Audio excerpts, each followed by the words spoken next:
Maria Lourdes, na iyong pagkamahin at paglilingkuran sa pamumuhay.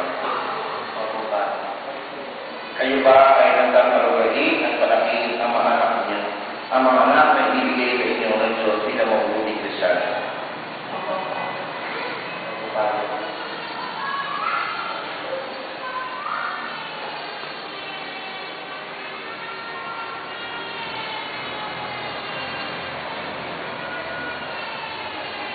Mark, Jude, Maria Lorraine, upang tatay noon ang iyong pagparito upang makaisang dibdib, si Martin ay iyong pagkamahalin at pagdalingkuran ng pamumuhay. Video and video. Mark, Jude, upang tatay noon ang iyong pagparito upang makaisang dibdib, si Maria Lorraine na iyong pagkamahalin at pagdalingkuran ng pamumuhay.